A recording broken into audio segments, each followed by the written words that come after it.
You're listening to the Journey Beyond Divorce podcast with Karen McMahon. We invite you into a journey of healing and personal transformation that will radically change your divorce experience, heal your heart while refining your character, and enable you to be effective and feel empowered as you navigate the practical and emotional challenges of divorce.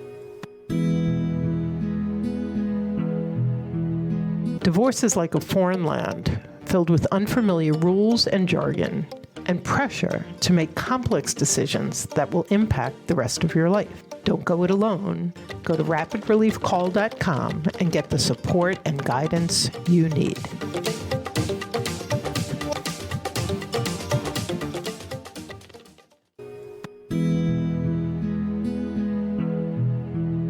You said to me, so I'm just curious, what's different about the way that he showed up today? And it jolted me right back to reality of that he was still the same person. And I had this expectation that he was going to be different. And it was me sitting back and saying, why am I still letting him get to me? He's not changing and I'm supposed to be working on me. From that point on, whenever I would speak to him, your voice would echo in my head of he's showing up the way he is and he's not doing the work on himself. Welcome to Voices of Celebration. This series is designed to inspire and encourage you as we share real-life experiences of former Journey Beyond Divorce clients who invested in their personal growth through divorce and emerged a better version of themselves with a more rewarding post-divorce life. I'm very excited to have Stephanie with me today. Welcome, Stephanie. Thank you, Karen. Thank you for having me here today. Such a pleasure, my honor. I recall so much about our conversations, and it's been quite a number of years now. I think you reached out sometime around 2014, 15, if that sounds right. Can you share with our audience what was going on that you reached out for support? Oh, I was a mess. I was in the throes of a separation. I was standing, if you recall, I was standing for my marriage because I didn't want the divorce. I was at a pretty bad place. I was crying all the time. I didn't know what I was going to do. I was very lost, very afraid. It was a really difficult time. And the way that we met was, and everything about our relationship has just been so, God's hand was in this whole thing of us connecting and altering my life for the better. Right. And, you know, the people who are listening in tonight, Stephanie, so many of them are in those early stages where we're so scared, often paralyzed. There are fear stories that are causing us even more angst than the divorce process itself. When you think back, what were some of the biggest struggles that you were facing or fears that you felt were paralyzing you? There were so many. I was with my husband at the time. We were together, dating and married. We were going on 24 years. So it was literally like taking one body in, as I always think of it, like this, and ripping it apart. And the financial worries, what was going to happen to my home, what was going to happen to my future, how was everything going to work out? Was I being foolish for standing for my marriage? I wore my wedding band for a couple of years after he asked for the divorce, the separation. Actually, I ended up filing for the divorce, if you remember. There was a lot of fear of what people would think. I didn't tell a lot of people for about a year that really, really deep what was going on, even family. Yeah. And your child was very young too. Jeffrey was 8. Yeah. And he was the same age as when my parents separated. And so I also dealt with that, right. Remembering that what it felt like for me. And I was afraid of how it would affect him. Just recalling everything I went through. And I didn't want him to go through what I went through. So it was also protecting him. You know, and I'd walk out of my house and I'd smile and everything was fine. But in my house, I cried all the time. Yeah. Yeah. And people talk about that too, just that kind of schizophrenic feeling you're putting on, your game face for your child or at work and really just melting down inside. Yeah. I was in sales. I remember I would go to work and I would walk into my office. I would walk into my boss's office. I would shut the door. I would cry hysterically for like 20 minutes, pull myself together, put in eye drops, fix my makeup, and walk out the door. And I had to go sell, and I smiled the whole time. Mm-hmm. Don't even know how I did it. And I think so many people expect to be on their A game when dealing with such traumatic emotions and transitions. And the truth of the matter is what you just described is probably what we've all gone through in those earlier stages of divorce, where you're just trying to hold it all together. Yeah. So one of the things we always talk to clients about is the focus when we meet is often on what's wrong with my spouse and what my spouse did wrong and what my spouse caused. And our goal is to shift that reflection back to you, since you're going to be with you long term. And what can you do? And so what do you remember about some of the key things where you had ahas, where you started stretching and growing? Funny, I recall you and I had a conversation, and I think right before we got on a call, I had just hung up the phone with my ex-husband, and when you called, I was mad and sad and frustrated, and I remember, like, I don't even know if you said hello, and I was firing off where I was at, and then after you let me have my little tangent, you said to me, so I'm just curious, what's different about the way that he showed up today?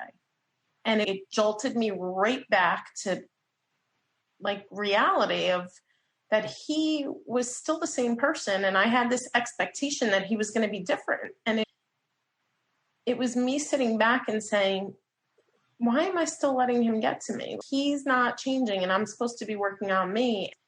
From that point on, whenever I would speak to him, your voice would echo in my head of, he's showing up the way he is and he's not doing the work on himself, but you are. Right. And so remember that. And eventually I was able to have conversations and not have him get to me.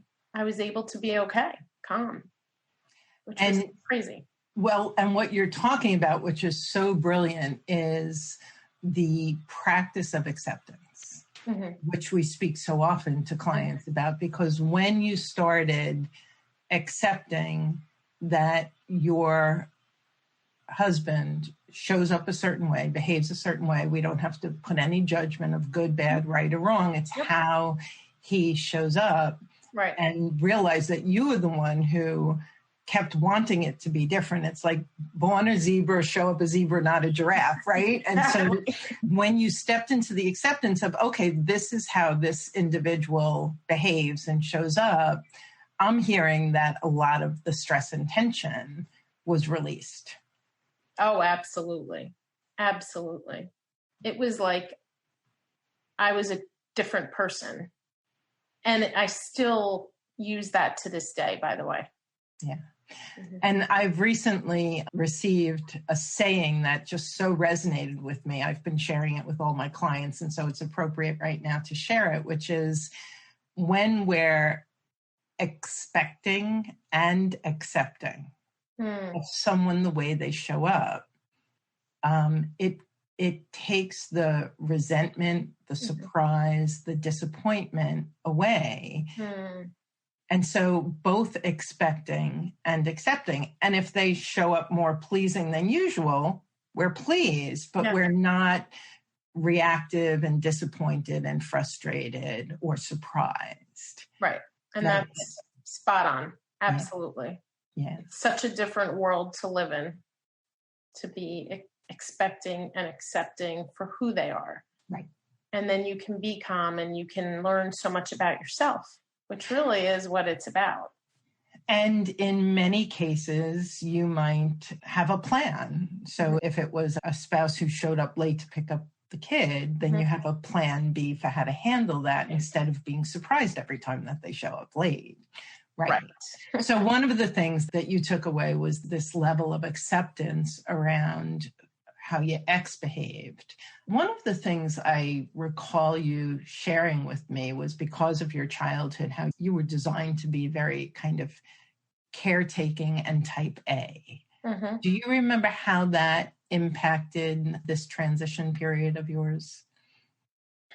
I'm going to probably cry, right? Oh, man. I had to do a work on myself.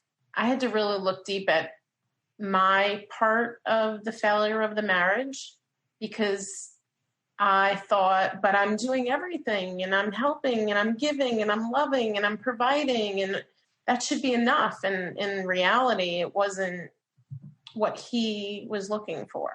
I thought that's what he was looking for. That was number one. And then number two, as you recall, I have a lot of responsibilities and allowed other people, not just him, to cross boundaries. I didn't have boundaries, to be honest with you. I didn't have any. And so that was something you and I worked on a lot. You said yes a lot, didn't you? I said yes to when everything. You didn't really want to, and you couldn't. You changed my life. So my mom lives with me. And you were talking earlier about investing in yourself. I have no idea how much money I invested in my relationship with my mother and you, right? Because it really was not just about my going through the divorce. It was really about myself growing in relationships. And my mother and I have a thriving relationship because of because of my divorce. Who knew? But really, because you taught me how to set boundaries and how to say no. And I remember when I went down to talk to her one day, and I walked out of the room and she had thrown herself on the bed because she was upset with me because I was putting a boundary up. And I shut the door and I started crying because it was so hard for me to say no. It was so hard for me to ask for help. I would cry and cry and cry and cry because I didn't want to do it. But you had told me you need to exercise that muscle of receiving and of saying no. And, much like exercise, you don't want to do it. And it's really hard to do because your muscles don't want to work. But let me tell you, once you start doing it and you get strong, it is liberating. Yes, that's a perfect word for it. Yeah. And I think that so often people, you said something earlier, I just want to come back to, is like, I was doing everything. And I'll have people call me and say, like, but I did everything. And so if there's 200%, what did you do? I did 199%. Well, if you did 199%, what did you get? Oh, because you're not supposed to do 200%. You're only supposed to do your 100%, and they're supposed to do their 100%. And so that whole giving, right, really strong giving muscle, not so strong receiving muscle, and that fear of saying no, I'm going to hurt someone's not going to like me, someone's going to be upset by my no. Right. And what's interesting is in the center of that, we feel like we have so much power, right? What makes me that powerful? That my no is going to destroy somebody. Right. But that's not the way you're looking at it, which is why when we worked and you were able to shift perspectives, and it is hard. Any new practice is hard. Absolutely. Right. The practice of acceptance is hard. The practice of boundaries is hard.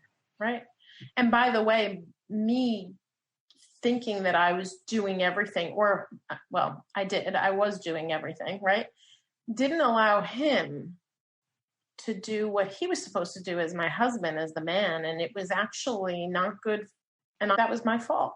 What you were doing. Yeah. And when people ask me about my marriage or something, I will say, like, it takes two to be married. It takes two to be divorced too. And you've got to figure out your piece and own it. And it's not a bad thing. It doesn't mean you're a bad person. It's actually really good to own it and know that you were part of the reason also. Exactly. And that whole doing so much and then actually inviting the other adult under the roof to do things, one of the other dangers that that person is often exposed to is that they're not doing it right because they're not doing it our way. And so they finally step in and do something, and what are they faced with? A ton of criticism. Absolutely. And so this is all about understanding our part. Like, how did that serve me? And why did I do that? And how could it be different? Right. And it's control. It's a control issue. It's a very... I wanted to be in control of things, and I really wasn't in control of anything. In my head, I thought I was, but I wasn't. And it's not really fun to be in control. It doesn't invite an equal collaborative relationship. No, not at all. Right. And so I'm just hearing so many different things in terms of boundaries and owning your part. Well, before I move on, was there anything else that just stands out? You've heard the saying, April showers bring May flowers. If co-parenting has been difficult this year due to your ex's alcohol abuse, you need SoberLink. How it works is simple. Your co-parent will test at scheduled times. Built-in facial recognition will confirm their identity. Tampa sensors will flag any attempts to cheat.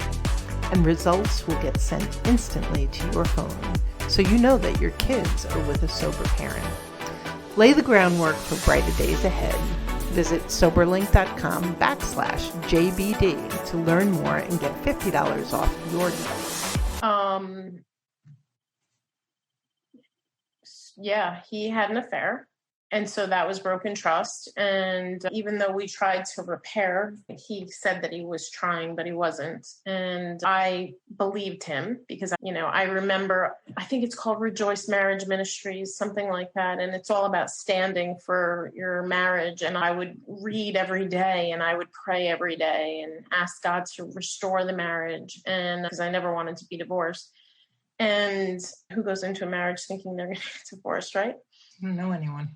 But I started to not trust me because I was allowing that to happen. And I didn't trust the decisions that I was making. Yeah. And that was tough. And the interesting thing there is part of, like, on the foundation of trusting other people is trusting ourselves, right? Mm-hmm. Trusting our intuitive hits when we think something might be wrong, trusting our decisions. And so I remember when we were talking, there was the betrayal in the marriage, but then the issues of trust went much deeper. And I remember that you did a lot of work on understanding the foundation of that and working on developing your own trust in your intuition and your judgments. And there's so many decisions to be made during divorce. What is your recollection of your maybe journey to being able to make decisions? The one thing that stands out in my head the most is that I had a lot of people that were concerned for me, friends and some family, the ones who knew, and everybody had an opinion and everybody wanted to protect me and tell me what to do. And I'm the baby of the family, and it doesn't matter how old I am. I'm still going to be the baby.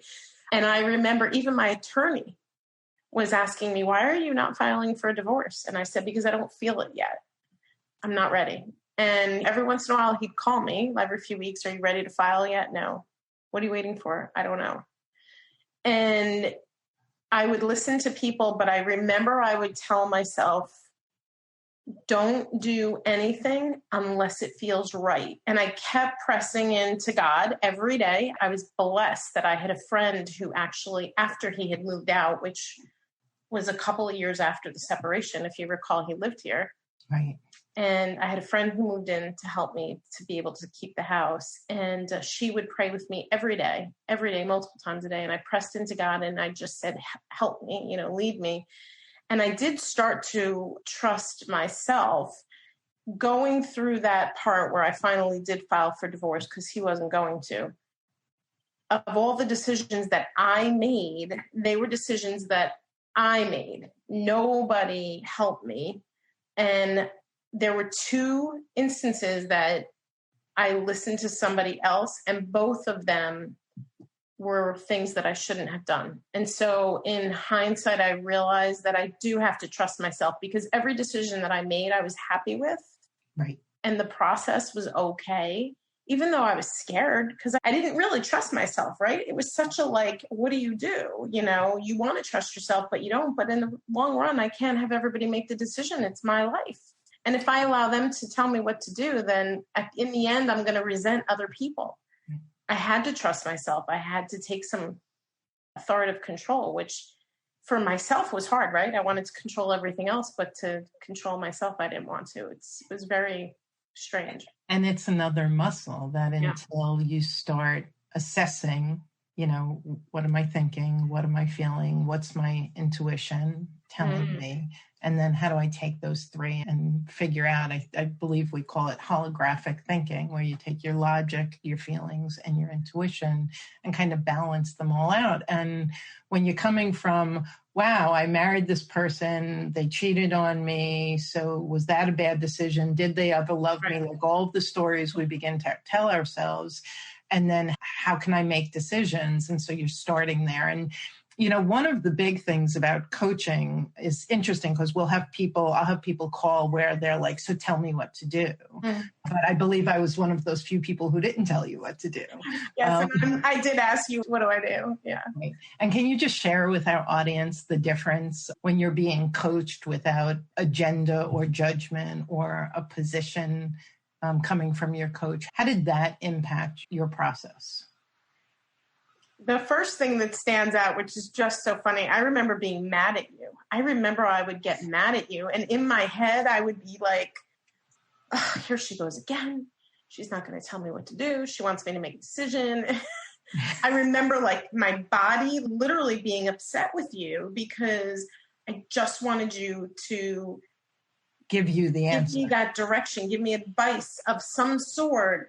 And even though I wanted to make the decision myself, I really wanted somebody else who I confided in, obviously. Outsiders didn't know my heart. You did, and you wouldn't help me. I was angry. But it felt good, ultimately, like I said, because when I looked back on everything, I was having a lot of aha moments of how, going deep into even my childhood, how it affected what I was doing and decisions that I made and how I was going to move forward. So coaching with you really provided me with a peace through the anger, through the struggles, through the crying, through the tough times and the decisions and all that. But I always hung up the phone feeling better and being able to get through the next week or two before I would talk to you again. Okay, because you always gave me a tool for my toolbox. I love my toolbox. I still use it. Excellent. Well, that's the idea. Use it for the rest of your life. Exactly. You're saying so many really valuable things for our listeners to hear. One of the things that I can't emphasize enough is that when we support someone going through divorce, number one, if I'm fishing for you and just giving you fish as opposed to teaching you how to fish, really, I'm stealing from you.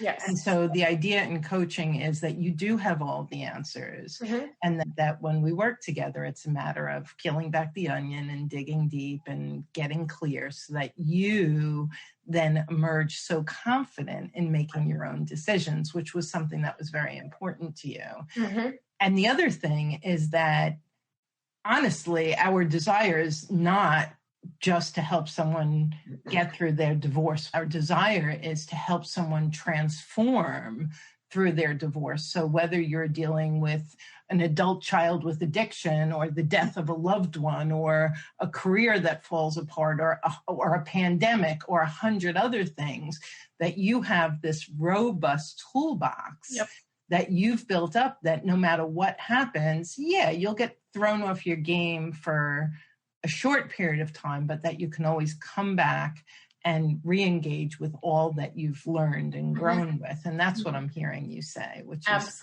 really just beautiful. Absolutely. Coaching with you was an investment in myself, and I am worth it. I can confidently say that now, which back then I didn't think really that I was, but I'm worth it. Now I know that. And you changed my life. If I didn't coach with you, I really don't know where I would be right now. Every day I use something of what I learned through you in my life. It's just amazing. I don't know if you recall, but I had a few counselors before I started coaching with you. And one of my counselors was very good. She was through my church, but very different. Counseling isn't coaching, as you know. Coaching is like, I'm going to be your side partner and we're going to do this together and I'm here for you. And I think that piece that you just shared, where you emerge from the session and you not only have new perspectives, but you've created that action plan to bridge you from one session to the next and move the ball forward. And that's just, I remember just watching you move and just feeling like you were having these growth spurts. You were like growing in leaps and bounds. I remember. And your confidence was growing and your self-esteem was growing along with that. Yeah.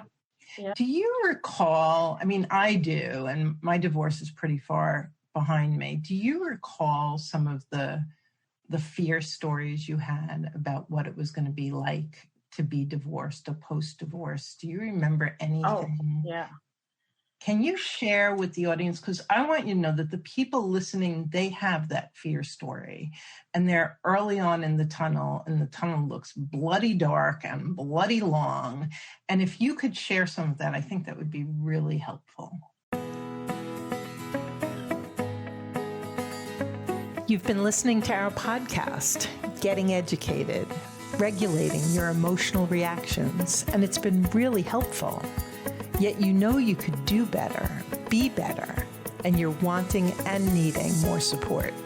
That's where our coaching service is a game changer. We're here for you when you need us the most, ensuring you have all the tools and resources at your fingertips, guiding and supporting you to be more effective.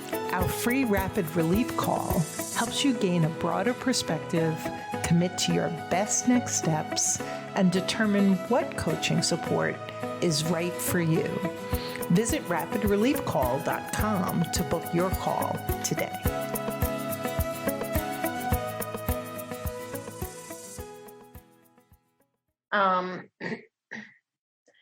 That tunnel. Yeah. I listened to Clint last week, who you had did a live with, and he said there is a light at the end of the tunnel. And initially when somebody had said that to me, I wanted to smack them because I was like, please don't tell me about the light at the end of the tunnel. But there is a light at the end of the tunnel. It doesn't matter how far off it is, it's there. And I think you just keep reaching for it, just keep striving for the light at the end of the tunnel. Oh my gosh, there was fears of, I'm pretty independent, as you know. And there was fears of, I always saw him as my support or crutch. And it was like, oh my gosh, he's not going to be there. How am I going to continue to have a successful career? And when in reality, it was me who was causing the success of my career. It wasn't him at all, which you helped me to uncover. Thank you. One of the big fears was being alone. Not having companionship. I think for me, that was very, very difficult. Yeah. What was I going to do? I didn't want to put everything into my children and not have my own self-care and just push myself to the side and be one of those people that when the children leave, I have nothing, right. And it was like, what do I do? How do I not be alone? And even in the acquaintances and the friends and the family and everybody else. And I remember like at one point I was in a room with so many people and I felt so alone. And you can't explain that to people. I love my brother to pieces and he's got a wonderful marriage. And sometimes when I speak to him, I'm like, he doesn't understand because he's never experienced it. And he means well, but people don't understand the heart of like being alone. I mean, it still chokes me up because it's a scary thought, And have you experienced any, without going into detail, have you experienced new relationships since your divorce? Just a couple. one that was just a friend, and it was like I knew that it wasn't going to go anywhere. I say the rebound. I hate to say that, but usually the first person that you meet is not going to be the one, because really I hadn't done all the work I needed to do on myself. And I think that was really the point. So it was kind of learning, what do I really want? What am I really looking for? Where is the one? Is the one there? I would joke with my friends all the time and say, I think God's sending him on a turtle and not on a horse, because he's not here yet. And I dated another guy who I cared about very deeply, but it wasn't a healthy relationship. And he cared about me too, but it wasn't I wasn't able to be myself %. I came to learn like what I truly wanted. And I actually wrote a letter to God. This is what I want. But I forgot to tell God what I didn't want. Yeah. Jealousy, things like that. And so let me ask you something about your relationship. When you look back on that relationship that didn't end up working out, what do you see in terms of the personal growth through the divorce, that you showed up different, or you had different eyes or different perspective on your value, anything like that going through that relationship? Well, it was interesting. I actually showed up as myself again, and I couldn't believe it. I was doing the same thing all over, but I was realizing it. So I was seeing, and I was saying, this isn't good. This isn't right. Don't accept this. No, remember, you're worth it. You don't have to settle. And just so showing up the same, but then when I would start to realize, I would say, okay, pull back a little bit. What are you looking for? What are you doing? And it was really my own internal fight, right? Because I didn't want to be lonely. I wanted to have companionship, but I didn't want to settle. And it was back and forth and back and forth. And we ended up becoming really good friends, which I thought was great. But in the long run, in the back of my head, I thought, well, maybe one day. It was like, what are you doing, really? And it's a fear thought. I mean, you talked a lot about fear of being alone, which is certainly something that a lot of people going through divorce feel. And I love what you just said, because the truth is our habits are, we create deep ruts in the road when we've had habits that last years or decades. And so you got out of a relationship, and the fact that you kind of slipped back into old ways of being, at least at first, makes perfect sense. Yeah. But then the toolbox doesn't go away, right? So it's like, so that starts poking around, and it's like, wait a second, I did a lot of work here. What am I for? And does it serve me? And this still working on yourself, and I still knew that I still had a work to do on me, right? So like, don't just because somebody's there, that's the person that you're supposed to be with, still work on yourself. And then that's what I continued to do, was work and work and work. And I can tell you that I met a man, and I realized that it's okay for me to be who I am. And so it's very interesting, because right from the get-go, I started talking about who I was. This is who I am.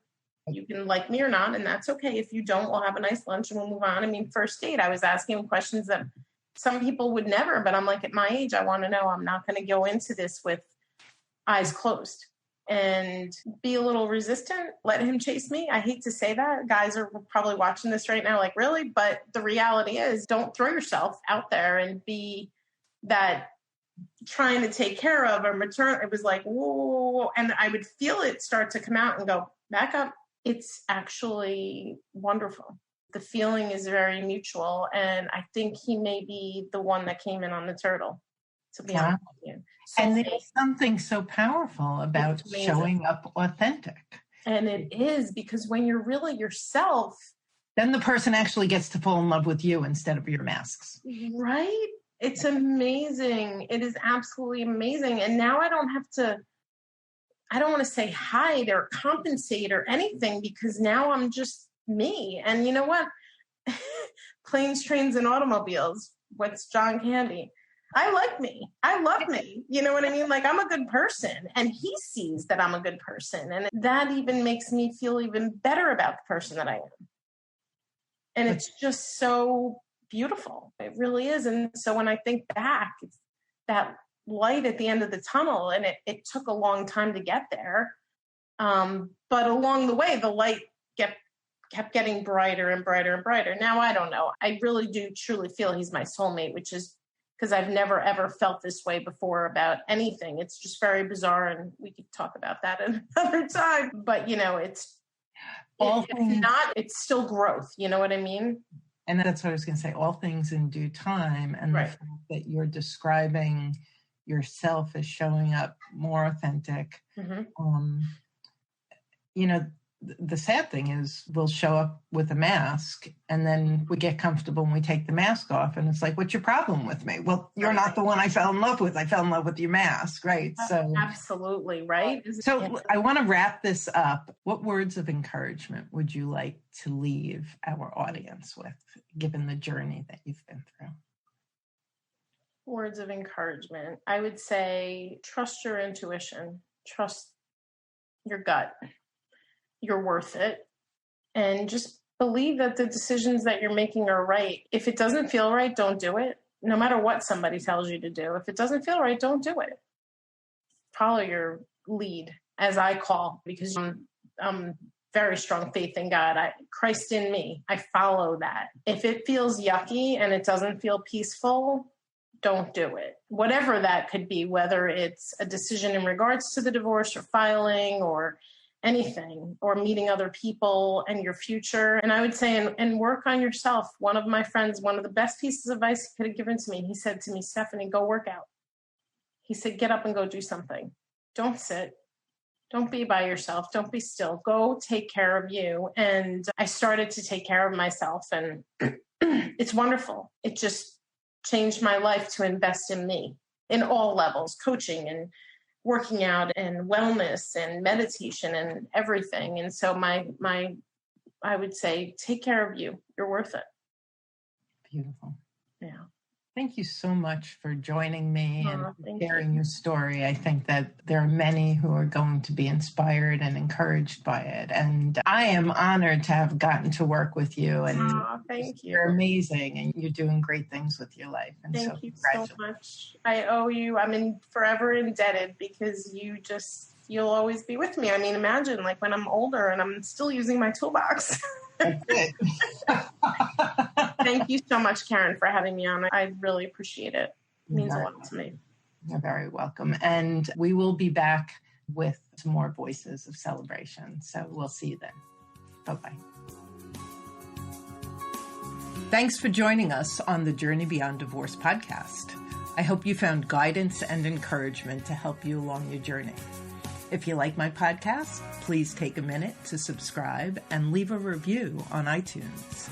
You can also visit us at jbddivorcesupport.com, where our team of coaches support both men and women through our one-on-one coaching, group programs, online courses, and free resources.